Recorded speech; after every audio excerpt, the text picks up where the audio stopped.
La Guardia Civil desarticula en Valladolid una banda que robaba mercancías de camiones en ruta.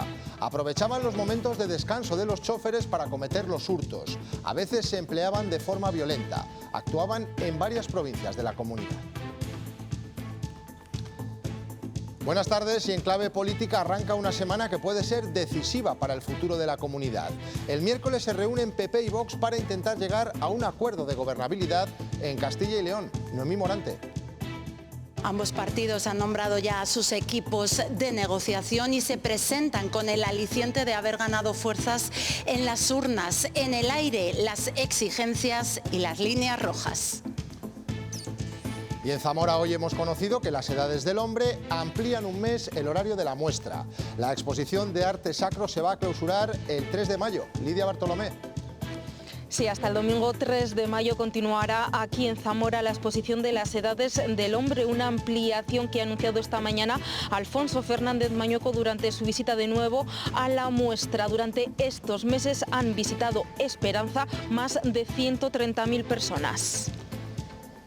Y comenzamos esta semana con pocas nubes en el cielo de Castilla y León. Nos espera una tarde en la que sí que notaremos un leve descenso de las temperaturas. Sergio. Comenzamos la primera semana de primavera, Antonio, con cielos muy despejados, tan solo algunos intervalos de nubes medias y altas y un marcado contraste en las temperaturas entre los 17 grados que podemos tener en Zamora y los 12 que tendrán en Burgos.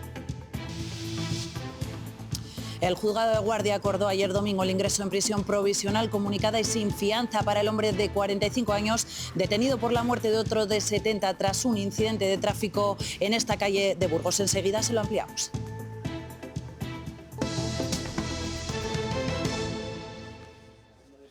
Las Cortes de Castilla y León están disueltas, pero antes de que se inaugure la 12ª legislatura, la Diputación Permanente se mantiene como el único órgano efectivo. Hoy se ha reunido, como ven, para debatir asuntos internos, pero con la vista puesta en otra fecha.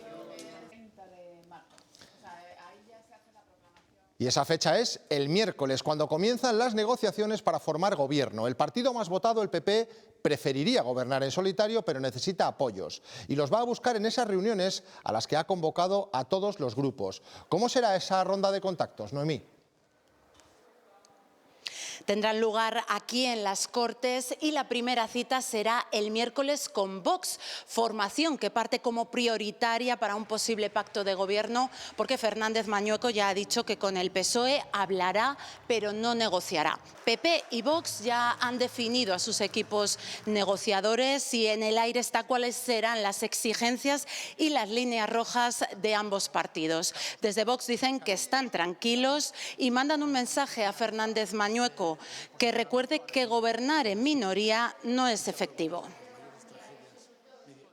Arranca una nueva semana que podría ser clave para la próxima legislatura. En el horizonte, 5 reuniones y para ello 2 jornadas previstas. Un gobierno que esté libre de amenazas de bloqueos. Después de un encuentro improvisado el pasado viernes en Salamanca entre Mañueco y Pollán, PP y Vox volverán a verse las caras este miércoles. Del lado de los populares estarán presentes Paco Vázquez, Isabel Blanco, Fernández Carriedo y el propio Mañueco. Enfrente, de momento, se sentarán Menéndez y Sicilia. ¿Qué Partido Popular y qué Alfonso Fernández Mañueco nos encontramos? Si el que quiere gobernar en solitario o el del señor Feijóo, que dice que tenemos que entrar en los gobiernos. Encima de la mesa, el PP parece haber puesto su primera línea roja. El acuerdo alcanzado deberá sacar adelante como mínimo los 2 primeros presupuestos de la legislatura, tal y como ya ha anunciado Fernández Mañueco. Después de los partidos localistas, el turno será para el PSOE. Estamos esperando saber en qué consiste esa reunión, para así recoger los asuntos que desde su partido ven como prioritarios. La adaptación de la ley contra la violencia machista, bomberos forestales. Pero Mañueco recalca que por mucho que dialoguen, no llegarán a ningún acuerdo con ellos. Mantener al sanchismo alejado. Unas reuniones de las que se darán los primeros pasos de cara a la presidencia de las Cortes, que esta vez el PP sí aspira a conseguir. Me sorprende su preocupación ahora. Lo que podría servir de termómetro para valorar la relación entre formaciones.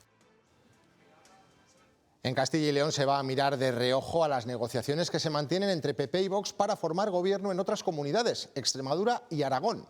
En los 2 casos se habla de conversaciones discretas, aunque en el caso de Extremadura se está más cerca de formar gobierno que en Aragón, donde el calendario ofrece más margen. En las 2 regiones, Abascal ya ha manifestado su intención de entrar en los ejecutivos. También la semana que hoy empieza va a ser clave en el Congreso, y lo es porque se somete a examen el decreto ley que rebaja los impuestos a los combustibles y a la luz. Alba Villalba. Sí, el miércoles Pedro Sánchez comparece en el Congreso de los Diputados en plena escalada del conflicto de Oriente Medio, justo un día antes de que se someta a votación ese primero de los decretos en el que se incluyen medidas anticrisis como esas rebajas fiscales. Desde Moncloa consideran que tienen apoyos suficientes para poder convalidarlo. En estos momentos, en Génova mantienen su voto en el aire. Dicen que una vez más el Gobierno llega tarde y además señalan que necesitan más medidas. Por eso, esta tarde han anunciado los populares se pondrán en contacto con el Ejecutivo para mostrarle su decepción por algunas de las medidas, pero también para pedirles más. Que en ese quedarse corto no se han incorporado medidas tan importantes como es deflactar el IRPF. Hoy los españoles no pueden llegar a fin de mes. Hoy los españoles no tienen el poder adquisitivo que tenían en el año 2018. Que el Partido Popular nos vamos a poner en contacto esta tarde con el Gobierno para trasladarles nuestra preocupación y nuestra decepción en este sentido. La necesidad de más ayudas porque se quedan cortas las aprobadas. Y una encuesta hoy en el digital El Español da una victoria holgada al Partido Popular. Si se celebraran elecciones conseguiría hasta 140 diputados, 32 más que los socialistas. Vox, en comparación con las generales del 23, sube casi 30 escaños. La encuesta, realizada la pasada semana, refleja el descenso de Sumar y otro dato. Los partidos del actual bloque de investidura se quedan con un máximo de 146 diputados, insuficiente para gobernar. Esta mañana Sara Gessen ha comparecido en la Comisión de Investigación por el Apagón en el Senado. La vicepresidenta tercera y ministra para la Transición Ecológica ha pedido transparencia a las energéticas y se ha ceñido a lo expuesto en los informes para detallar las posibles causas. El informe identifica las causas y le recuerdo que lo que dice es bien por falta de programación de capacidad suficiente de control de tensión, bien porque los grupos existentes no lo estaban haciendo según se esperaba o bien una combinación de ambas fueron parte de la causa, con lo cual, insisto, no se identifican esas responsabilidades y cuando lleguen entiendo que esas responsabilidades tendrán consecuencias. Son imágenes del atentado de ETA que acabó con la vida de Luciano Cortizo en León en diciembre de 1995. El asesinato de Cortizo lo ordenó Soledad Iparraguirre, alias Amboto, que cumple condena por participar en 14 asesinatos. A partir de hoy, Amboto, como ya le sucede a l'etarra Cherokee, se beneficia del régimen de semilibertad. Podrá salir a la calle de lunes a viernes. Lo ha decidido el Departamento de Justicia del País Vasco, dirigido por la socialista María Jesús San José.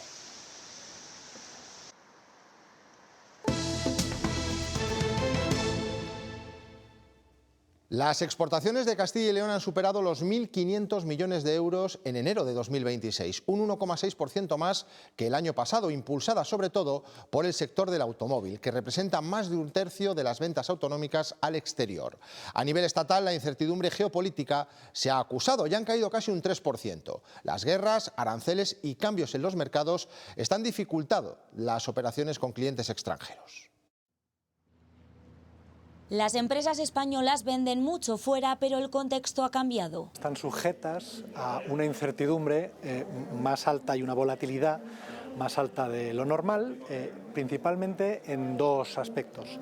En el mercado de materias primas y combustibles y la volatilidad arancelaria. Esa incertidumbre puede frenar operaciones o hacerlas más arriesgadas. Les estamos aconsejando que se informen para convertir la incertidumbre que puede paralizar en riesgo que se puede evaluar. Y cuando se evalúa se puede cubrir con herramientas como el seguro de crédito, que protege las ventas frente a posibles impagos. Con la póliza de CESCE se asegura en torno a 80 o 90 deudores que pueden impagar en algún momento. Porque una operación no termina cuando se firma, sino cuando se cobra, y ahí es donde está el mayor riesgo. 1 millón de euros de deudas se aseguran con 1.000 euros de una prima en póliza. Un coste pequeño para evitar pérdidas mucho mayores, sobre todo en sectores que invierten antes de ingresar, como son la industria, la automoción o el campo.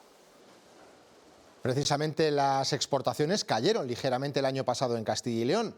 Hoy hemos conocido cuánto creció nuestra economía en 2025. Es más de lo esperado, un 3,3%, gracias principalmente a la industria, a la agricultura y al sector servicios. Como podemos ver, este crecimiento es mayor al de España y muy superior al de la zona euro. ¿Qué pasará en 2026? Pues de momento, con la guerra de Irán, todo es incertidumbre. Aunque aún no hay estimaciones, todavía es pronto para saberlo. Parece claro que la guerra en Irán va a golpear con fuerza nuestra economía. Lógicamente, lo de las últimas semanas es una retracción en el crecimiento. Porque la situación actual perjudica especialmente a una comunidad autónoma como la nuestra, claramente exportadora. Petróleo disparado, energía más cara, problemas en las rutas de transporte e inflación. Es decir, más costes. El cóctel perfecto para frenar las previsiones de crecimiento de Castilla y León este año. Todo dependerá de lo que dure el conflicto. De momento, la bajada de impuestos en las ayudas aprobadas por el Gobierno. Cada mes son 35 millones de euros. En el impacto desde su aplicación hasta el 30 de junio, que es la previsión inicial. En total, 191 millones de euros. Que ahora nuestra comunidad deja de ingresar. En principio, tras el 3,3% de crecimiento este 2025, se esperaba un 2,2% para 2026. Se esperaba, claro, porque ahora todo ha cambiado. En febrero las pernoctaciones en los hoteles de la comunidad cayeron respecto al año anterior. Aún así ha sido un buen mes. Ha sido el quinto mejor dato en pernoctaciones en un mes de febrero en Castilla y León. Fueron más de 280.000 viajeros los que pasaron la noche en nuestra comunidad. Le vendrá bien a la ocupación hotelera la prórroga de una de las exposiciones más importantes que se pueden ver en la comunidad. Hoy hemos conocido que se prolongan las edades del hombre en Zamora. Lidia Bartolomé. Sí, Alfonso Fernández Mañueco ha anunciado esta mañana que las edades del hombre se ampliarán hasta el domingo 3 de mayo, es decir, casi un mes más de lo que estaba previsto, porque recordemos iban a cerrar sus puertas el 5 de abril. Quieren así compensar las semanas de mal tiempo y también aprovechar el tirón del mes de mayo. Desde que se abriera la exposición esta muestra el 16 de octubre han pasado por aquí más de 130.000 personas. Era una de las noticias más esperadas y ahora ya es oficial. La exposición de las edades del hombre se prolonga hasta el 3 de mayo. Es casi un mes más de apertura. Yo creo que es tiempo suficiente para poder recuperar todas estas semanas de atrás, de tan mal tiempo. También va a permitir incrementar el número de visitantes atraídos por la Semana Santa zamorana y por el buen tiempo de la primavera. Hemos superado los 130.000 visitantes. Y las previsiones y reservas para la Semana Santa son muy optimistas. Serán miles de personas las que acudan una vez más a esta ciudad. Miles de personas que disfrutarán de la riqueza de las obras expuestas, sí, pero además de la hospitalidad de Zamora, de la gastronomía de Zamora, de la oferta cultural y de ocio que ofrece Zamora. Eso significa también generación de actividad económica y de empleo. Esperanza atesora en su recorrido a algunos de los mejores artistas de la historia del arte, como el Greco, Goya o Gregorio Fernández. Este hombre, Donald Trump, ha decidido que el ejército de Estados Unidos no va a bombardear las centrales eléctricas de Irán, al menos en los próximos 5 días. Lo ha anunciado esta mañana. Dice que ha tenido conversaciones fructíferas con el régimen de los ayatolás. Irán, en cambio, niega la existencia de esas negociaciones y amenaza con nuevos contraataques ante la agresión de Estados Unidos e Israel. Paralelamente al propio conflicto bélico en el campo de batalla, la Casa Blanca está llevando a cabo otro tipo de guerra híbrida, de propaganda en las redes sociales. Utiliza videojuegos y memes, incluso infantiles, para implicar a todo tipo de público en sus objetivos de destrucción en Irán. La propaganda de guerra ha adoptado múltiples formas a lo largo de la historia. Si en la Segunda Guerra Mundial los cómics de superhéroes fueron los aliados del gobierno estadounidense, hoy la administración de Trump ha elegido los memes y los videojuegos.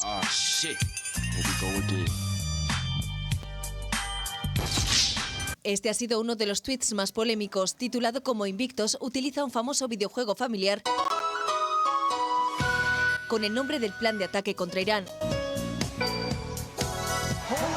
para sensibilizar a la opinión, moverla en su dominio cognitivo, ¿no? Para que esté de acuerdo con y entienda las decisiones que ha tomado la administración norteamericana. No es el único contenido relacionado con el público infantil. Pueden efectivamente considerar pues, la guerra como un juego que no tiene nada de eso. También ha utilizado una herramienta propagandística más tradicional o las gestas deportivas. Desde una manera popular, normalizarlo para que las consecuencias pues, no aparezcan como primera argumento, ¿no? Pero las consecuencias llegan a los comentarios y esta propaganda bélica se convierte en un arma de doble filo. Bueno, pues las consecuencias de esa guerra se notan cerca. La Junta se plantea adoptar medidas en los próximos días para paliar la subida del precio del carburante. El consejero de Movilidad asegura que el Gobierno regional está en contacto con las asociaciones afectadas desde que comenzó la guerra y que en el caso de las empresas del programa Bustil, la propia ley de contratos obliga a una revisión. Son contratistas, por así decirlo, de la Junta de Castilla y León, y bueno, hay una serie de resortes en la propia ley de contratos y en el propio pliego de condiciones que van a obligar a revisar esta situación. Tiene que ser ya a lo largo de esta semana, hay que adoptar decisiones. El campo es otro de los sectores más expuestos a las variaciones de los combustibles y hoy Asaja ha considerado que las medidas del Gobierno son insuficientes. El punto de partida, dicen, es ahora mucho peor que en el inicio de la invasión de Ucrania. Medidas netamente insuficientes para el incremento de costes que estamos teniendo ahora mismo. Y además aquí hay dos grandes beneficiados. Uno, quien vende el gasóleo, y otro, que es el Gobierno que aplica los impuestos a ese gasóleo. Por lo tanto, con que nos hubiesen puesto una medida del 50% de lo que están recaudando, las cosas irían mejor. Y finalmente la Unión Europea aplicará de forma provisional el acuerdo comercial con Mercosur desde el 1 de mayo. Bruselas da este paso tras su ratificación en Sudamérica, pese a que el tratado está recurrido ante la justicia europea. Defienden que permitirá eliminar aranceles desde el primer día, mientras el sector agrario alerta de una mayor competencia y falta de garantías.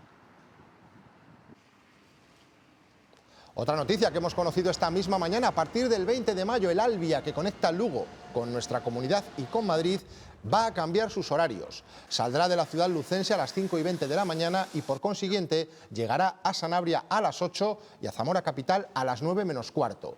Una reorganización horaria que a priori facilitará a los viajeros sus desplazamientos por motivos laborales o administrativos.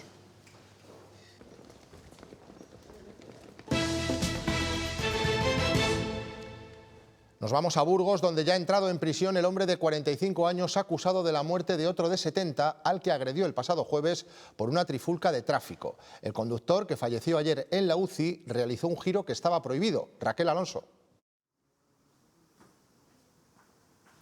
El juzgado de guardia acordó ayer domingo el ingreso en prisión provisional comunicada y sin fianza para el hombre de 45 años detenido por la muerte de otro de 70 tras un incidente de tráfico en esta calle de Burgos. Se le investiga por un delito de homicidio sin perjuicio de la calificación que resulte tras la instrucción de la causa. Los hechos ocurrieron la noche del pasado jueves. En este cruce el conductor hizo un giro prohibido y se topó en un paso de cebra con el detenido, que dio una patada al coche y después fue a esperar al vehículo en otro giro cercano. Allí se enfrentó cara a cara con la víctima, lo empujó y al caer al suelo el hombre de 70 años se golpeó la cabeza. El conductor ingresó crítico en la UCI, donde ayer finalmente fallecía. El autor de la agresión fue detenido el viernes y, como decimos, ya está en prisión provisional. Agresión a una mujer transexual el pasado sábado en La Bañeza, en León. La víctima es Miss Trans Zamora y ha denunciado que este tipo de sucesos evidencian el aumento de los delitos contra las personas del colectivo LGTBI. Una mujer transexual ha denunciado este fin de semana una agresión en La Bañeza, en León.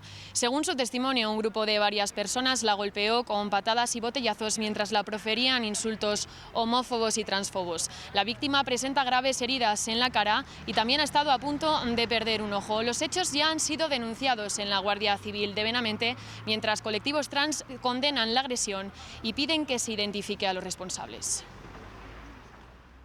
No es compatible que España sea un referente en Europa en derechos para el colectivo LGTBI. Sin embargo, el colectivo LGTBI vemos cómo día a día van creciendo estas agresiones a nuestro colectivo. Continúa el macrojuicio del conocido como caso de los ataúdes, hoy con el testimonio de 9 personas de las 140 que están llamadas a testificar. Familiares que han relatado cómo fue el proceso con la empresa funeraria.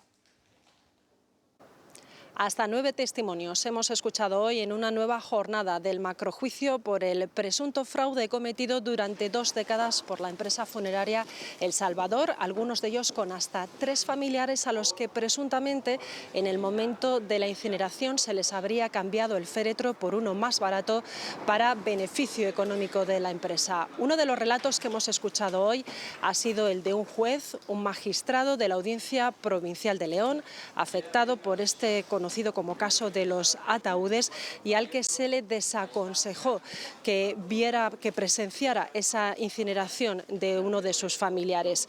Todos ellos coinciden en el tremendo dolor causado en un momento además muy complicado y difícil. Recordemos que en este macrojuicio hay 23 acusados y ha afectado a más de 6.000 familias. A la empresa le supuso un beneficio de 4 millones de euros.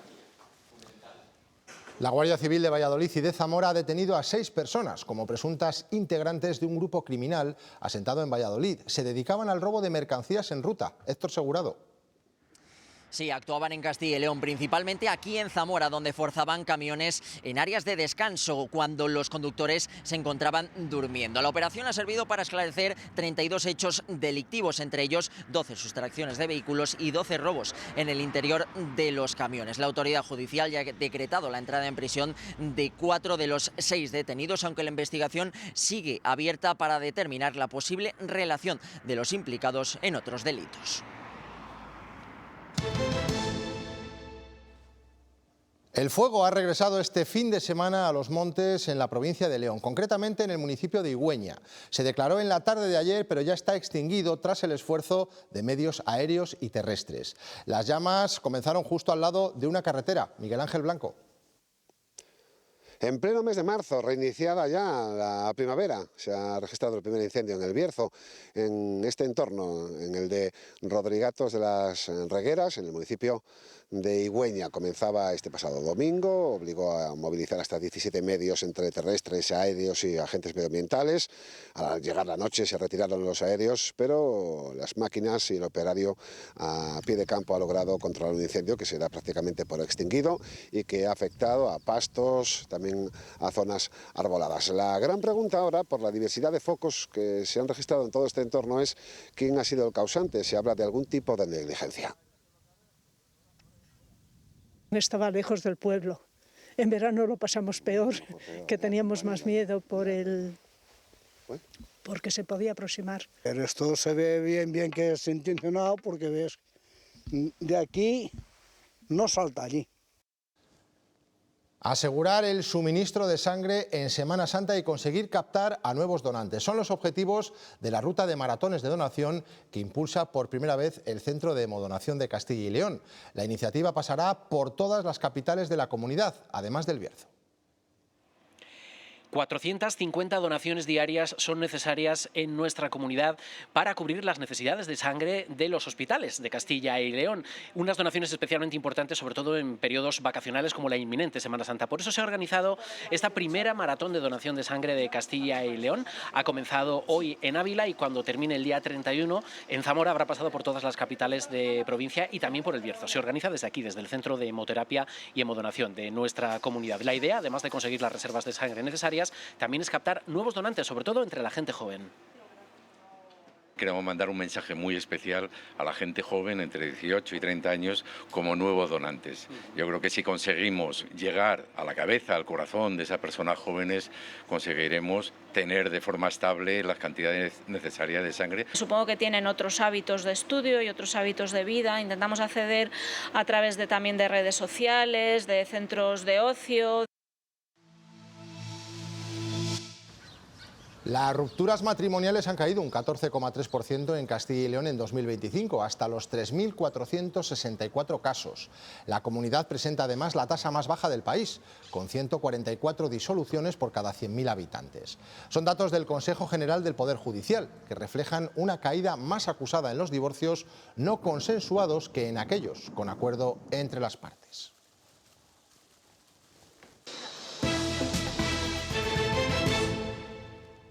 Ha terminado el segundo mandato de Antonio Largo al frente de la Universidad de Valladolid. Hoy el rector ha hecho balance de su gestión. Rodrigo Cabezudo. El rector de la Universidad de Valladolid, Antonio Largo, ha hecho balance de sus 8 años al frente del rectorado de esta institución académica. Ha destacado que desde el inicio de su segundo mandato en 2022 se han cumplido el 96% de las 550 medidas que plantearon en este año 2022. Ha destacado sobre todo el incremento del número de alumnos, también los 10 nuevos grados que se han implementado y algunos que están a punto de implementarse en los 4 campus de esta Universidad de Valladolid, y sobre todo la tasa de empleabilidad. Cerca del 80% de los alumnos que han pasado por esta institución ahora mismo se encuentran trabajando en algo relacionado con su grado. En cuanto al profesorado, ha destacado que ahora mismo hay una plantilla más rejuvenecida y sobre todo más igualitaria. Incluso podría ser que a Antonio Largo le sucediera una mujer. Eso lo sabremos dentro de muy poco. Mañana se presentan las candidaturas, se abre el plazo de presentación de las candidaturas y la primera vuelta de las elecciones se celebrará el día 28 de abril. Tras 8 años al frente de la UVA, Antonio Largo termina su segundo mandato haciendo balance. Dejamos una universidad encauzada en la dirección adecuada. Es la sensación que yo tengo y con lo que quiero quedarme. Creo que hemos avanzado en la dirección adecuada, en lo que es una universidad más moderna, más comprometida con la sociedad, con sus estudiantes. Estudiantes que ahora disponen en la universidad de 10 grados más de los que había antes de su llegada y que sitúan a la UVA entre las 10 primeras universidades de España en tasa de empleabilidad. Estamos en el top 10 nacional en empleabilidad. Al cabo de 4 años, más del 80% ya están trabajando y lo hacen en algo relacionado con su formación. Destaca también la estabilización del profesorado. Más de 300 docentes han promocionado y se han incorporado como profesores 170 investigadores. Creo que está fortalecida, con 160 personas más, con más cualificación, un número mayor de cátedras. Y aunque se le queda alguna espina, pero me hubiera gustado que nuestro personal tuviera una mejora retributiva mucho antes. Antonio Largo cuelga el birrete de rector, satisfecho con un trabajo que ahora tendrá que encontrar sucesor o sucesora. Mañana se abrirá el periodo de presentación de candidaturas y el 28 de abril decidirán las urnas. Los alumnos que terminan secundaria o bachillerato se enfrentan a las dudas sobre qué estudios realizar en el futuro. Y por ello los colegios e institutos organizan jornadas como esta de orientación. Se han inaugurado en el Colegio San Agustín de Salamanca. Pero en estas fechas padres y madres deben tomar otra importante decisión: ¿en qué colegio van a matricular a sus hijos para el nuevo curso? El plazo de elección está abierto hasta el 8 de abril. La consejera de Educación ha destacado la calidad de todos los centros. Tenemos uno de los mejores centros públicos de España, en Castilla y León, así lo determina también cuando se evalúa a esos alumnos de cuarto de la ESO, y también una buena enseñanza concertada. También tienen ahora el momento de matricular a sus niños de infantil, de primer ciclo de infantil, de forma gratuita. Insistir en que somos de las pocas comunidades, casi de las únicas, que tenemos esa gratuidad de 0 a 3 años en el ámbito educativo. Hoy se ha inaugurado en Burgos, en la sala de exposiciones de la Fundación Círculo, una muestra que reúne fotografías digitalizadas de la Guardia Civil. Documentan la construcción visual del cuerpo desde 1844 hasta 1898. Se exponen imágenes de fotógrafos franceses y españoles, así como de otros profesionales activos en Cuba, Puerto Rico y Filipinas. La exposición se podrá visitar hasta el 27 de marzo.